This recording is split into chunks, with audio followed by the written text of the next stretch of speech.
Hey guys, how are y'all? Hey, real quick, before we get started with the actual lesson, I do want to kind of talk to you about something. Um, it's the idea of voluntary hardship, okay?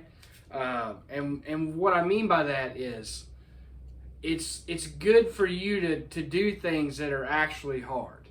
You know, when it comes down to it, anything that's in life that's worth anything is actually something that you've had to work for, and it was hard to get. You know, I heard a guy talk one time. This guy named Lee Cockrell. He was he was one of like the main guys at Disney, like under the operations. He kind of was like an operations director or something.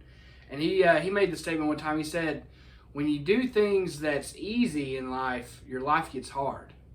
And when you do things that's hard in life, your life gets easy." Okay, so let's just kind of keep that in mind as we kind of go through things and we start to be challenged. This lesson we're going to be getting into some harder material, and I just want you to kind of keep that in mind. You know, the hard stuff is the good stuff. It's almost like if it comes easy to you, then it's not worth anything. You know what I mean?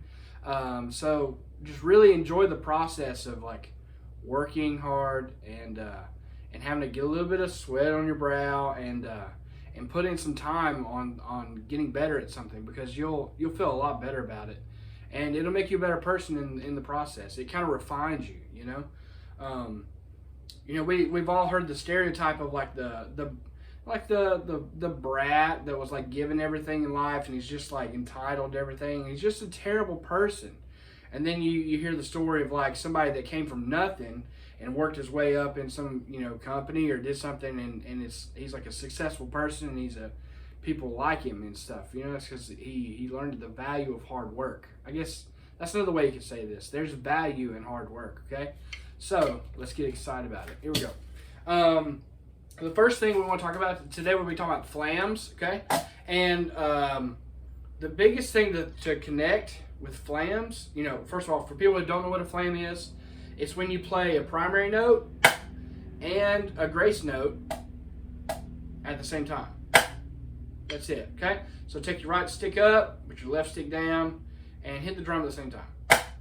That's a flam, okay? You can do it on the left hand too. Left hand up, right hand down.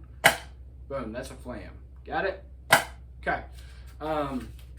You'll notice you have to do as you start to put them together as a right flam and a left flam, and a right flam and a left flam, you'll notice, like, let's just isolate the right hand only for a second, okay? That's visible stick. Take the right hand, you go downstroke, and then you do a tap, okay? Then you pick it up and you go downstroke and a tap stroke. See that? The right hand stays down. So in other words, it's like an accent tap thing, right? So the motion that we're actually doing is accent, tap, accent, tap, accent, tap, and then you offset them. Okay, so it's accent, tap for the right hand, and then the left hand will be tap, accent. Does that make sense? So a great thing to do is play a track that you really like, whatever you listen to. Great, pull that music out and just play downbeats to flams. Just whatever, put on your favorite whatever, and it's like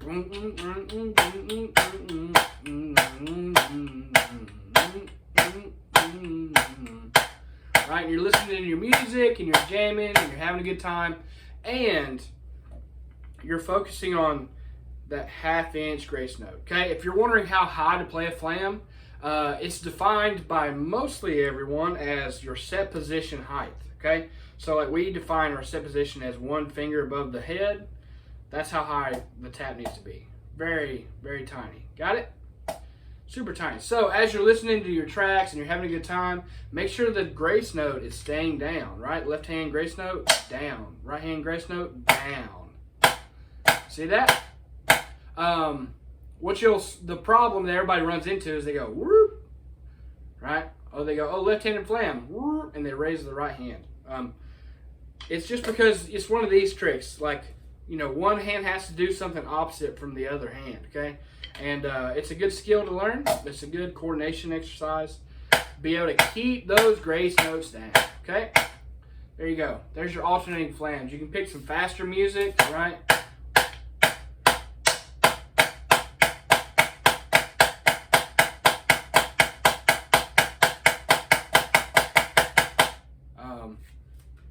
some of my grace notes aren't the most consistent, so you can hear some that sound a little more double stopish and some of them that sound a little more open. What I mean by that is like an open grace note would be like or an open flam, you know, closed flam, where they hit almost at the exact same time. You want to be consistent on that, right? Don't be like me. Be better than me, all right? Right? That second right hand flam was a little closed down, right? Did you hear it? Go rewind it. Listen to it. Okay. That's the idea of flams. Now we're going to put that into exercises with music and things like that. It's going to be a lot of fun. Okay. The first exercise, let's look at page 41. Should be BD Flam Accent. This is one of these old school ones that's been around for like 30 years, but it's probably been a lot longer than that. But I know it's been around for like 30 years, so. You'll notice you got an accent and then a triple beat, low end. If only we had done that before somewhere, right? Some exercises where you got the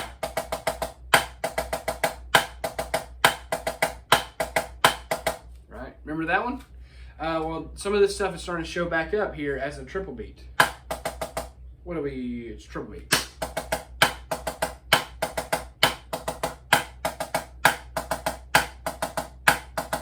Okay.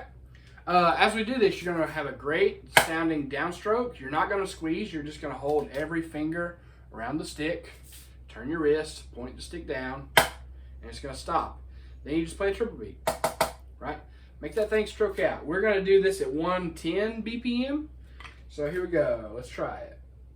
Actually, before we do try it, you'll notice you get into flam accents. I probably need to say that. Flam accents. The rudiment of a flam accent is a flam, tap, tap. Flam, tap, tap. It's just alternating. Just like triplets. Triplet, triplet, triplet, triplet. And you just put a flam on the accent. Does that make sense? There it is. There's your flam accent rudiment, okay? You might need to just stop this video and go practice for the next hour just doing that. Okay? You want to build up muscle memory on these rudiments, and the only way to do that is just tons of reps, okay? We'll talk about something at the end of the lesson that you can go back and work on any rudiment, okay? Cool, so we'll keep a lookout for that. Here we go. Let's actually play this thing now. Enough talking. 110 BPM, page 41. Here we go. 2, ready, go.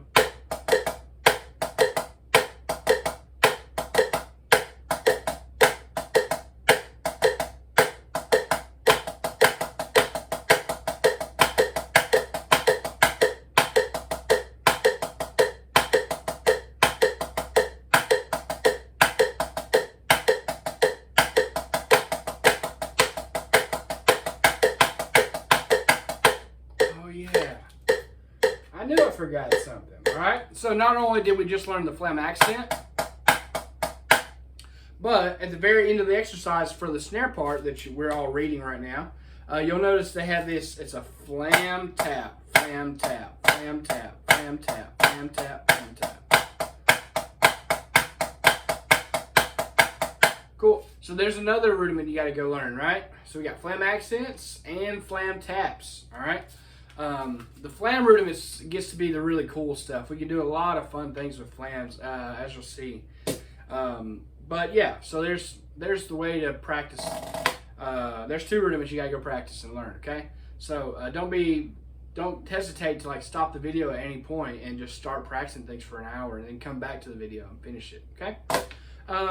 You'll notice at some point in the middle of the exercise, everything gets offset by a triplet. It's no big deal, you know. It's just triplet, triplet, triplet, triplet, triplet, triplet, triplet, triplet, trip.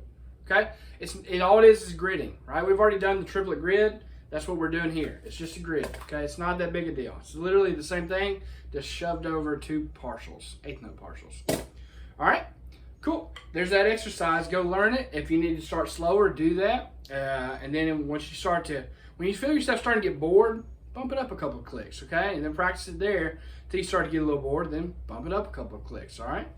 You can keep this thing moving along. It's really fun. Since we're talking about rudiments, let's go to page 18, all right? 18. If you look at the bottom of the page, you'll see a thing called shopping spree, all right? I didn't invent that either. Basically, I've invented nothing. I've just learned from good people, okay? Shopping spree was a term, I know I learned it from like Scott Johnson and the Blue Devils because everybody did. But he probably learned it from somebody too, and so it's probably been around like 60 years. It's the idea of like, you play like a Flam Accent pattern, and then you play some cool rudiment, and then you go back to a Flam Accent, then you play another different kind of cool rudiment, and you put things together, okay? It's a lot of fun, and so here we're gonna look at it, all right? The first measure of shopping spree is just Flam Accents, okay? The next measure is what we call a Flam Drag. And that's the same thing as a Flam Accent, except for the second partial, you just play a double. So instead of Flam Accent, Flam Accent, Flam Accent, Flam Accent, on the second measure, we're going to go Flam Diddle Dut, Flam Diddle Dut, Flam Diddle Dut, Flam Diddle Dut. Okay? Be sure to keep alternating your sticking. Right, left, right, left, right, left. Okay? It's really important. Then it goes back to what we call the check, right? The check is just something like a repeating pattern that gives you a break in between the hard stuff, okay? So measure 3 is a check, so we ignore it. And then we go to measure 4. That's called a cheese, where you have a diddle and a flam at the same time. See that? So it's like a chutta, chutta. Okay, that's a cheese. So what we do when we're playing like cheeses, we play it in a Flam Accent pattern. We go.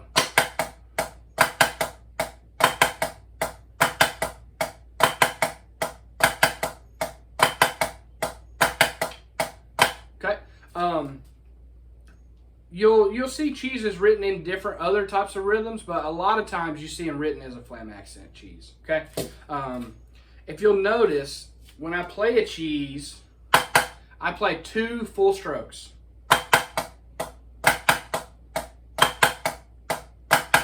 Okay? You do not want to go and downstroke the diddle. You don't want to go a diddle, dut, dut, diddle, dut, dut. You don't want to do that. You want to let it bounce up. Da da dum dum, da da dum dum, fa da dum dum, fa da dum dum. Okay? There's a reason for that. 1, it sounds way better, and 2, the rhythm actually stays intact. If you, kind of one of these rules that we're going to learn as we go along, like one of the stereotypical rules is that somebody plays a high double and they downstroke it and it crushes the double. Okay, when I say crush, it means instead of going shun dun dun, it goes shut it da, like that. Or however you're looking at it, maybe it goes shut it da. Anyway, it makes the rhythm really, it's too fast, okay? So then there's like this awkward gap between the diddle and the connecting note, okay? So instead of going, it goes. And that's how probably some of you guys' rolls sound when you go, instead of, right? You want to keep those rhythms open when you do doubles, okay? If you need to, go back to, what week was it where we did doubles? I think we did, it was mainly week 3, wasn't it? The multiple bounce stuff, okay? Go back to the week 3 lesson and work on big, nice open doubles, okay? Because a lot of the stuff that we're covering today uses those open doubles, okay? Anyway, so measure 4, we got our cheeses. Okay, then we do another check on measure 5. And so then measure 6, we get to what we call a Flam 5, okay? I heard like this little kid one time call it a cheese diddle, and I guess that's kind of funny. But a Flam 5 is basically a 5-stroke roll, okay? But we play it as a flam, basically a cheese on the first diddle, and then diddle dut is low end, played low. Sorry. Here we go. It looks like this. No, play Flam 5, not cheese, Dennis. There we go. Right? Did you hear me play that cheese way too open on the flam on that last one, the left hand? You got to listen for this stuff, okay? Because you've got to really hone in what you're doing. It's kind of like if you aim small, you miss small. You know, if you're taking an egg and you're trying to hit the side of your house, well, that's a big target and you're gonna hit it maybe somewhere. But if you're trying to hit like a little speck on a shingle or something and you're trying to aim for it, you're gonna get a lot tighter pattern. Don't egg your house. What am I doing? This is a terrible analogy. Anyway, you get the idea. Nice open double. It's 2 full strokes. See that? And then left hand. See that? Nice open doubles on the accented double. And then on the tap double, you keep it nice and low.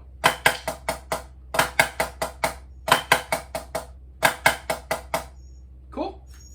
All right, and then we go into what? Another check.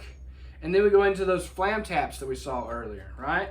Flam tap, flam tap, flam tap, flam tap. So you got check.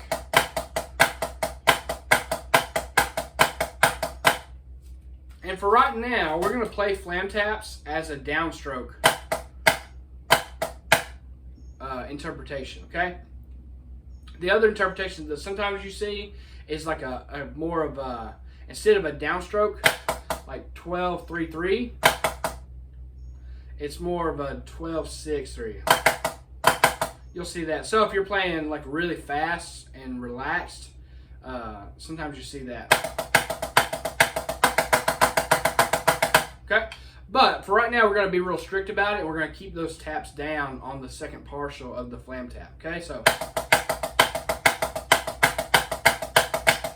Okay, I don't sound that great. Sorry, got old man hands. Get what you pay for. What we got? Measure 9. Another check. Cool. So then we go to measure 10. Yes. Measure 10, we get into inverts. All right, inverts. Here's the problem that we're going to try to fix in the whole rest of the lesson, okay? Flam inverts, all right? It's the same rhythm as a flam tap, but you do the opposite hand and come up, okay? So it's a right, left, left, right, left, left, right, right, left, left, right, right, left, left, right, right. So instead of your right hand going triple beat, now in a flam invert, we're going to go like this. Left, left, left, left, left, left. See that? Bum, bum, ba. So instead of pa-ka-dum, we're going. Okay? That brings us to our third stroke type, all right? Up until now, we've talked about full strokes, and we've talked about downstrokes, right? Stopping the stick down. Now we're getting into what we call the upstroke. Okay, it's the third main stroke that anyone can play on any drum. An upstroke is one where you have to go from a low note to a high note.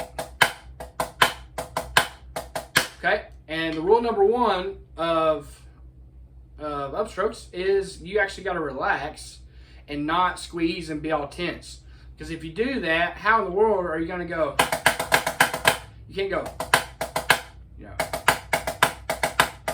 That's it's just going to sound real poundy, and you're not going to play well. You're going to drag. When you turn the med on and start playing that, you're going to drag. So what you have to do is stay relaxed, okay? And introduce what we call Moeller, all right? Up until now, everything we've done has been wrist dominant. I play with my wrist. Tum, tum, tum, tum. I do a downstroke, boom, with my wrist, right? See how my forearm is... It might be moving because it's reacting to the things that are going on, but it's not actually playing a big part of the stroke. All right, right. We have full strokes, downstrokes. Okay, but with the upstroke, you got to do a little bit of what's called Moeller. Okay, it was like a guy named John B. Moeller, I believe that's right. He was a couple of generations before us. Okay, what he would do, he would talk about initiating instead of lead from the bead to pick it up, he would actually start with lead from like the wrist for the stroke, okay? And it's really interesting because what that does is it allows you to get a little bit of a kind of a whip motion into the stroke, okay? So instead of just chum, chum, chum, chum, chum, chum, chum, chum. You know, now we're talking about right? And what's great about that is the hand, like the wrist and the fingers, can play like this type of motion. Remember last week in lesson 4 we talked about fingers and the role that they play in drumming. Well, now you can take that and then add, instead of having to have the finger and wrist do something extra to get a height, what we can do is we can have the arm, okay? You could think about it as the wrist coming up first. You know, Mr. Moeller would probably argue that it might even be from like the elbow. You know what I mean? See, the elbow initiates and it's just a big ripple down the whole arm, you know? And what that does is it creates a whip stroke, and have you ever tried to do a whip before? Right, the reason it makes that noise, I've always heard, I don't know, it's probably a myth, that crack noise is literally the end of the whip breaking through the sound barrier. It's probably ridiculous. Go Google it and correct me on that. I'm probably wrong. But you get the idea. There's a lot of velocity generated with that whip motion, okay? So what we can do is we can play fast and low and then add the arm as the stroke to get an accent. Okay? On Flam inverts, now we take that motion, right? See what I'm doing there? Do you see that? I'm going chum chum chum chum chum chum chum chum chum with my wrist and fingers. And then I'm initiating a little bit of, I call it from the wrist. You initiate the stroke from the wrist. You can argue the elbow. Don't be weird about that, okay? Chill out. Let's just initiate from the wrist. We'll call it that, okay? And then that allows you to stay relaxed. Yes, you can get decently fast going wrist only. But the amount of pressure and tension that causes to do that upstroke makes you sound terrible. You're going to pound the drum too hard, you're going to overplay, and you're probably going to drag, okay? So this type of motion that we're talking about allows you to be able to stay relaxed and still get the height difference and sound difference, I guess from a volume perspective, like the volume difference of the accent, but still stay relaxed. Cha-cha-cha, cha-cha-cha, cha-cha-cha, instead of cha-cha-hu, right? I hope that makes sense. Anyway, so we're going to get more into the Moeller stroke here in a little bit as well, but that's the type of flow you want to have when you're doing inverts, okay? It's not, it's more, yeah, lead from the wrist, okay? Most drum instructors are probably they're probably smarter than me, and they don't teach this until you're like getting ready to graduate college or something, or not graduate college, getting ready to graduate and go to college or something like that. You're probably like maybe a 10th or 11th grader at least. I don't know. I just think it's something that you need to know, so you might as well go ahead and be aware of it, okay? So practice the Moeller stuff, okay? We're going to work on it. But just know that's one stroke type, and it's literally going to only incorporate, you're only going to use that like 5% of the time, okay? 95% of the rest of the drumming we're going to be doing for all season is going to be wrist only, right? It's going to be real strict. We're going to do full strokes and down strokes. Right? We're going to be cranking along, just cranking those wrists out, okay? Every now and then, you might have to get a little wiggly on some fast singles or something, and that's where that Moeller stroke comes into play, okay? So don't go crazy, and don't start playing your 8 on the hand like or something weird, right? Don't do your accent tap, your Flam accents, right? Don't be doing that, okay? It's a tool for a specific purpose, okay?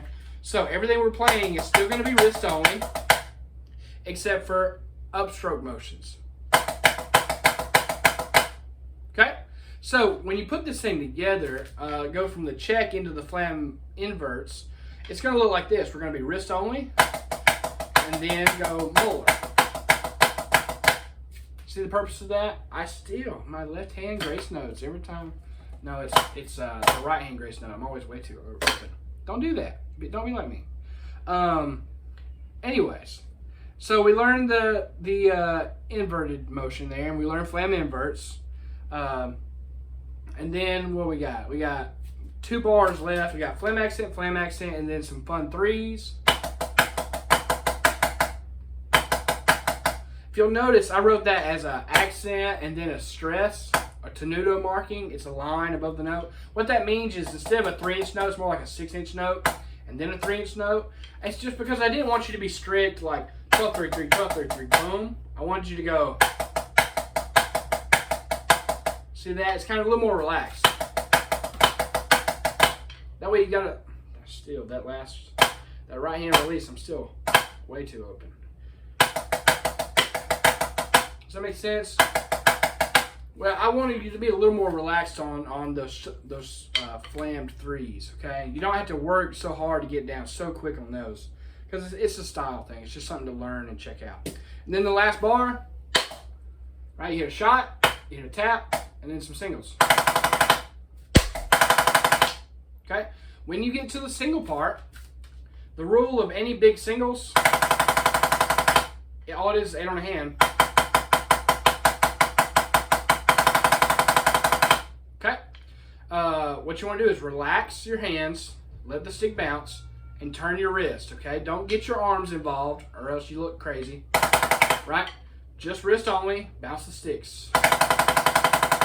Okay, that's how you play fast singles and you look cool and relaxed doing it, as opposed to frantic, right? Drummers look real frantic when they start getting their biceps involved in their stroke, okay? Don't do that. It's wrist only, except for the 1 bar where we got some Moeller. Okay, let's play the whole thing down now. Now that I've explained that, okay, listen, you need to pause this video, and you probably need to go spend an hour on each one of these rudiments before you even try to put the whole shopping spree together, because the point is not to learn the shopping spree, okay?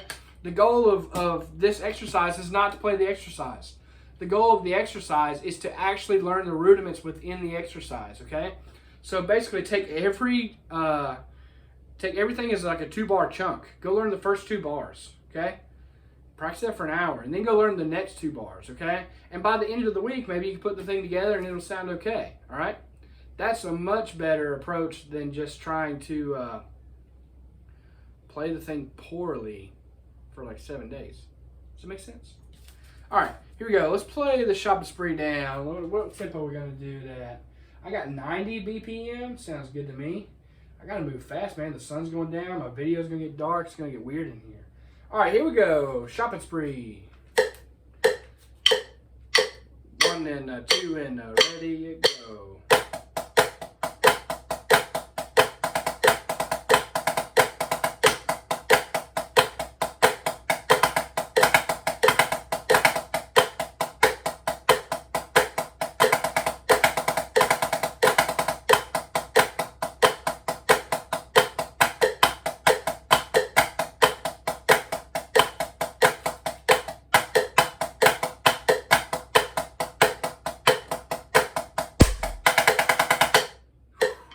Painfully slow.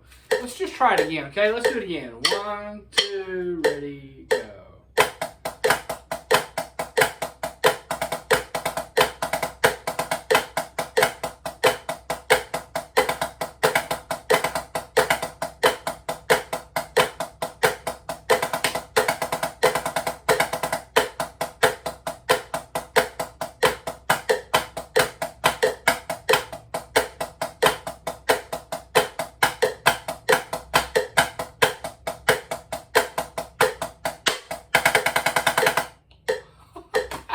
Don't play the last bar like that. Last bar goes like this. Ready, go. Alright, sorry guys, played too many singles. I got really excited about them. Don't be like me. Be much better than me. Go practice. Okay, great. There we go, shopping spree. That's a really fun one. Now let's turn to page 53. Yeah, 53. Let me go and pull the mid up to where it needs to be. 140. Alright. Page 53.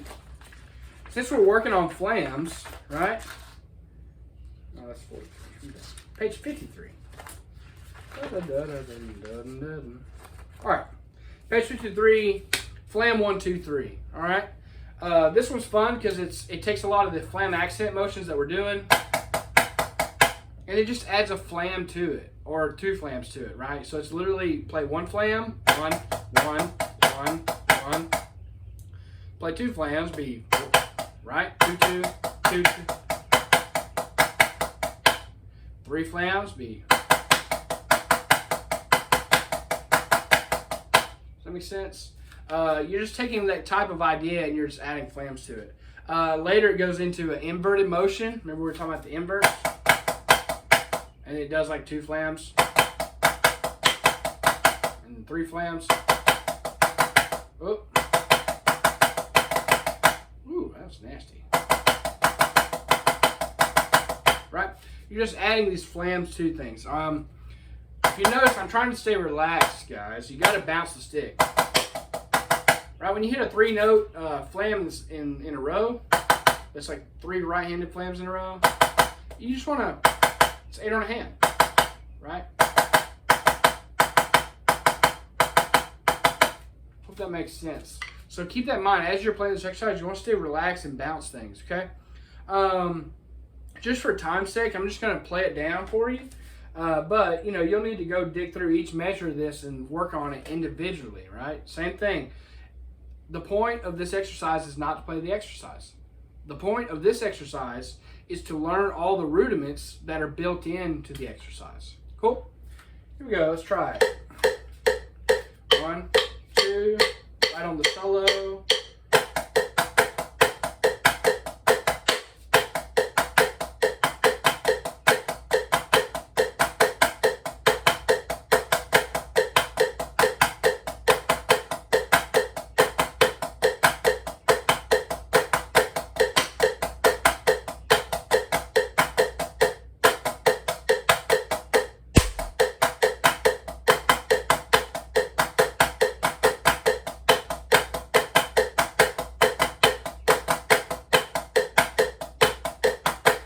Oh, no, I goofed up.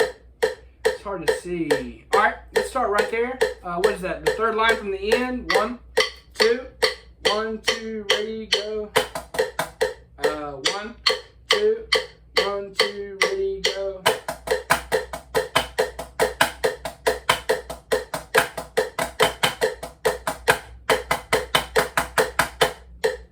Woo, guys, I can't hardly even read that. What is up? What is up?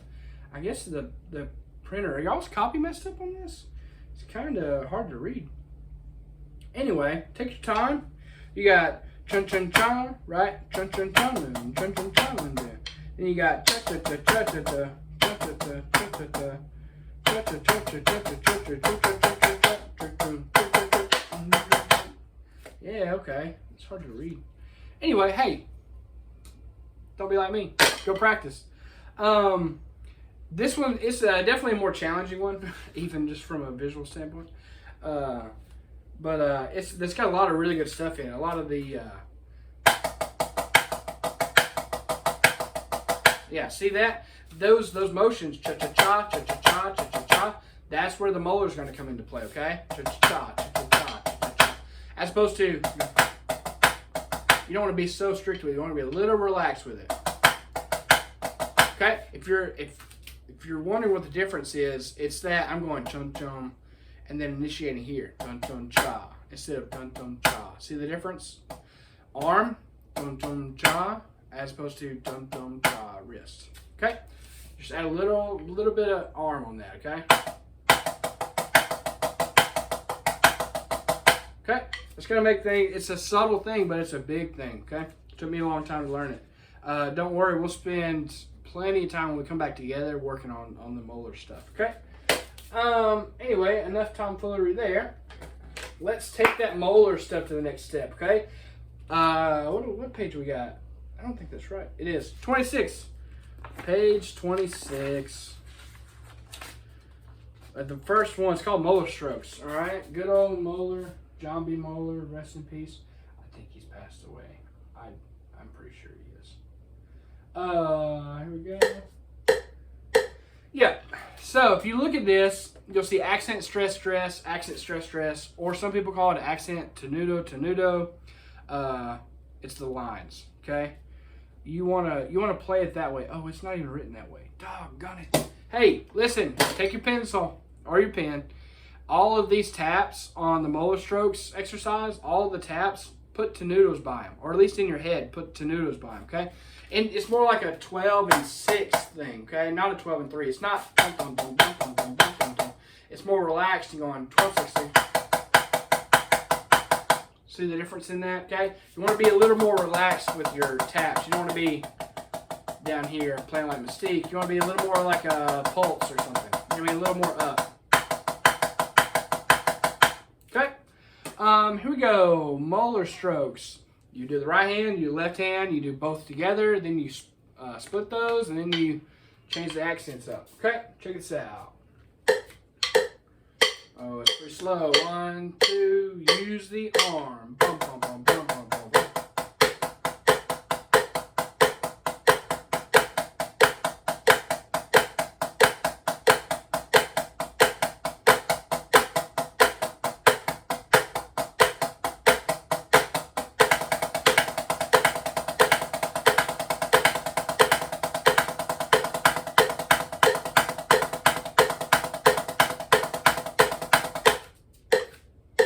Yeah, cool.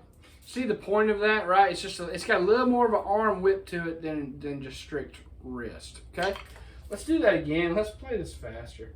That's played slow because you got to start slow. Okay, but the idea is when you do get it faster, okay, the whip motion will be more specific. Okay, here we go. Oh, it's repeated. Here we go. 1, 2, ready, go.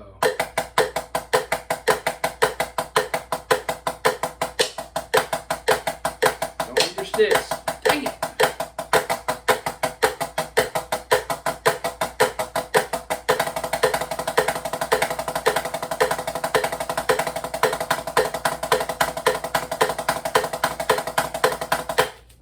Cool. See that? That's where that Moeller starts to come into play. Let's go ahead and pick it up again. Let's go to 130. How about this? Here we go. 1, 2, 1, 2.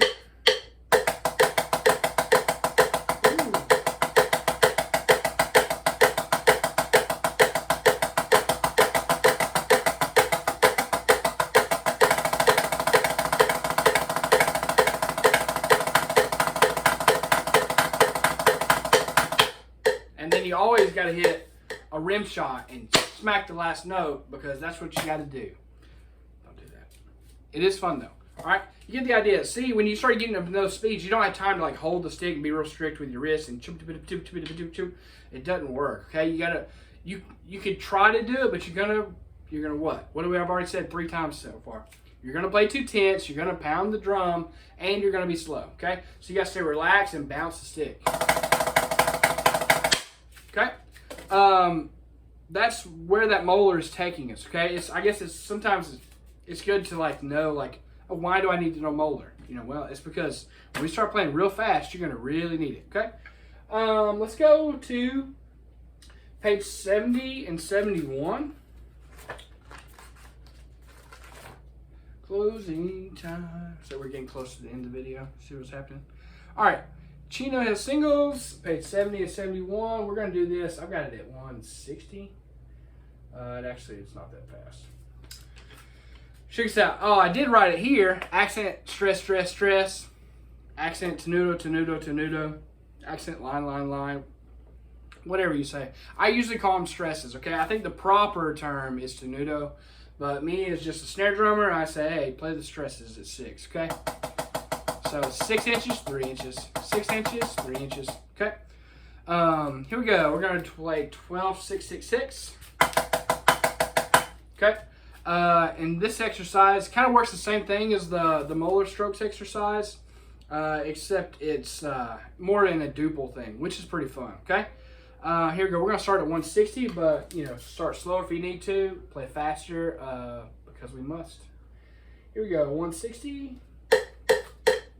1, 2, 1, 2.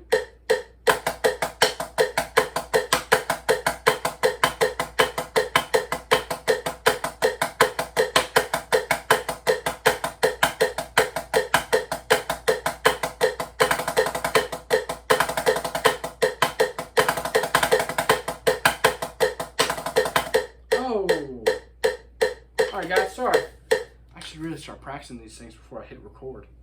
It's the same thing. Looks like it. Okay, so it just repeats, right? A 1 through 4 is repeated twice. There you go. Learn something ever new. The reason I play that wrong is because usually I think when we play this as a group, we like cut the thing in half and we like take parts out. So I was probably playing what we normally would play. But no, since we've got time, since we all have time, we're going to learn the whole exercise just because it's fun. All right, let's try to play it for real now and don't mess up like me. 1, 2, 1, 2.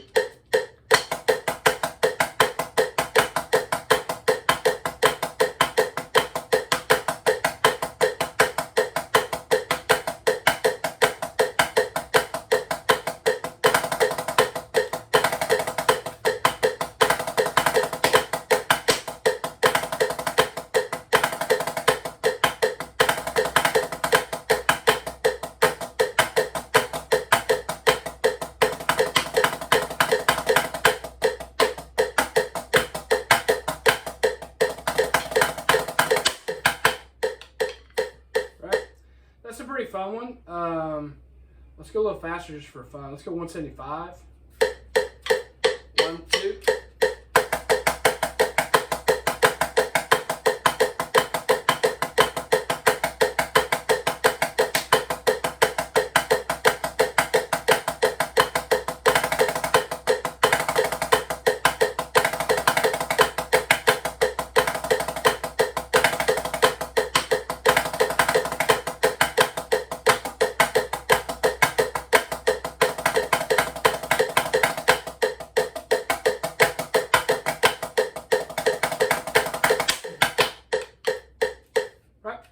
So, I hope you, the reason we played that faster, probably than you need to play right now, is just so you can kind of get a glimpse into like, oh, okay, that's what Moeller's about, okay?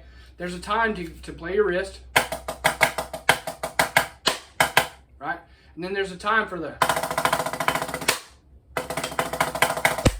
that kind of stuff. That happens with the relaxed Moeller stuff, you know? Flam taps, whoop, right? Inverts. I can't even go that fast. Right? Don't be like me. Go practice. I hope that helps on the Moeller explanation. You know, it definitely is there's a time for it for sure, and some of the stuff we play is it's needed. Okay. Cool. So let's review right quick. We got full strokes, we got down strokes, and we got up strokes. Okay. The first two, it's wrist only. You know. The third stroke, we get that little bit of that Moeller. I keep in my head, I want to keep saying, put a little English on it. That's not even what it is, okay? Put a little Moeller on it, all right? And then that'll help you on your upstrokes, okay? See, notice I'm not going. See the difference in that? Try it again.